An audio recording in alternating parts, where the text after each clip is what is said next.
ओम शांति। मीठे शिव बाबा की मीठी मुरली में आने वाली कहानियां। कहानी का नाम पंडित की कहानी। एक पंडित एक नदी किनारे रहता था।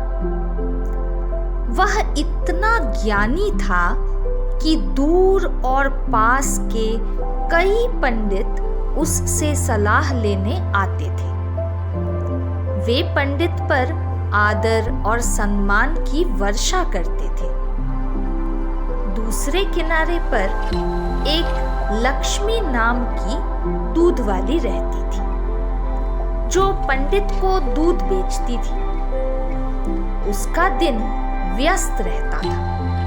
वह सुबह जल्दी उठकर दूध निकालती, अपने वृद्ध पिता के लिए भोजन पकाती और उसके बाद दूध बांटने बाहर निकल पड़ती।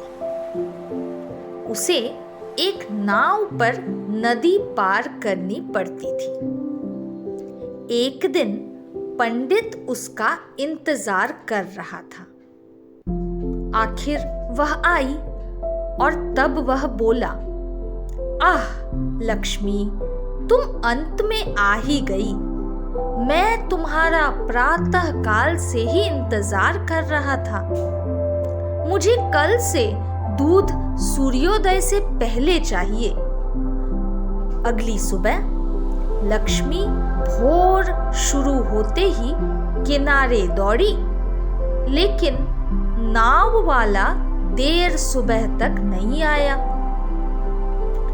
लक्ष्मी ने नाव वाले से जल्दी करने का आग्रह किया, क्योंकि उसे जानकारी थी कि पंडित दूध के लिए इंतजार कर रहे होंगे।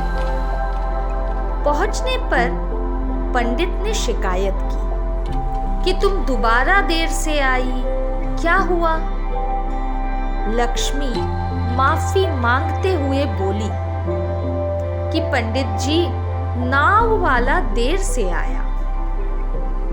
उस दिन पंडित का मिजाज खराब था। वह चिल्लाया, बहाना मत सुनाओ। तुमने मेरी इच्छा का अनादर करने की हिम्मत कैसे की? तुम्हें नहीं मालूम कि मैं कितना महान हूं? लक्ष्मी ने रोना शुरू किया, लेकिन पंडित शेखी बघाड़ता रहा। क्या तुम जानती हो मैं कितना विद्वान हूं? तुम केवल एक दूध वाली हो। मैं बहुत सारी चीजें जानता हूं। वह नदी जीवन की नदी है। लोग हरि का नाम लेकर पार कर लेते हैं। लक्ष्मी ने पंडित के शब्दों को बहुत गंभीरता से लिया और अगले दिन समय पर आने का वादा कर वहां से चली गई। उसने सोचा कि मैं तो पंडित जी के कहे अनुसार हरि का नाम लेकर नदी पार कर सकती हूँ। ये बात पंडित जी ने पहले क्यों नहीं बताई? अगले दिन लक्ष्मी पंडित के घर सूर्योदय से पहले ही पहुंच गई। पंडित उसे देखकर आश्चर्यचकित था, क्योंकि उसने नाव वाले को तो देखा ही नहीं। पंडित ने पूछा, आज तुमने नदी कैसे पार की? लक्ष्मी मुस्कुराई और बोली, आप ही ने तो मुझे रास्ता बताया था कि हरि का नाम लो और नदी पार कर लो, तो मैंने वैसा ही किया। यह असंभव है, पंडित चिल्लाया और उसे फिर से नदी पार करने के लिए कहा। लक्ष्मी ने दोबारा बगैर किसी मुश्किल के हरि का नाम गाते हुए नदी पार कर ली। ऐसा करते हुए भी वह बिल्कुल सुखी थी। पंडित ने हरि का नाम लेकर यही करने की कोशिश की, लेकिन उसने जैसे ही अपने कपड़े भीगने से बचाने की कोशिश की, वह नदी में गिर पड़ा। लक्ष्मी चकित थी। वह बोली, वाह पंडित जी, आप हरि का बिल्कुल चिंतन नहीं कर रहे थे। आप तो अपनी धोती के बारे में सोचने में व्यस्त थे, इसीलिए काम नहीं बना।